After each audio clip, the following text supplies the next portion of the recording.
Bom dia a todos vocês, muito prazer estarmos juntos novamente. Você ama cada ser vivo? Começando por você, você se ama, você se respeita, você observa a sua alimentação, as suas horas de sono, o seu lazer? Você se ama, você se respeita. Você respeita teus pais, ama teus pais? Por mais que você ache que eles não te dão uma educação de acordo com o que você achava certo, você deve ser eternamente gratos a eles, porque é graças a eles que você está no aqui e agora, vivendo a sua vida, né? Na sua caminhada aqui, não é verdade? Você respeita cada ser vivo que te cerca, as pessoas que convivem com você, a sua casa, o seu ambiente de trabalho. Você respeita, você ama. Você, ao passar pelo seu caminho na rua, despercebidamente você pisa numa plantinha, porque não olha a sua volta.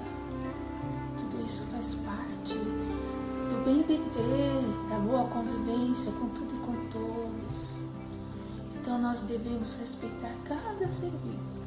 Não importa se é um inseto, se é um animal, se é um pássaro, se é um irmão nosso.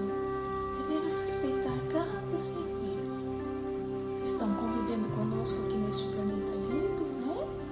Devemos respeitar tudo e a todos. Comece a observar isto. Comece a analisar se você está respeitando o seu ambiente, onde você mora, o seu ambiente de trabalho, as pessoas, né? Devemos respeitar, devemos amar todos que nos cercam, todos que estão compartilhando a vida conosco, tá? Vamos ser úteis, vamos observar esses pequenos detalhes, uma plantinha, um animal, os meus pais, o meu irmão, os meus colegas. Eu estou respeitando? Eu estou valorizando a vida deles? Ou simplesmente não estou nem aí para nada?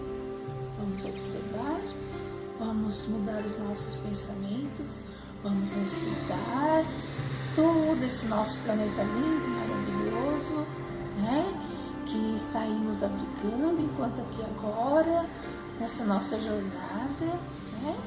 Vamos ser gratos, vamos respeitar. Quando daqui partimos, vamos deixar boas lembranças para as pessoas que ficarem, para o nosso ambiente, para o nosso planeta. Fizemos alguma coisa boa, pelo menos respeitamos a vida, a nossa e a do nosso próximo. Vamos pensar um pouquinho nisso, meus queridos. Deixo a minha paz, a minha luz, o meu grande abraço para você e a minha gratidão, meu respeito a você que está vivendo no aqui e agora, juntamente comigo, me dando esta oportunidade de falar com você mais uma vez. Namastê, fiquem com Deus.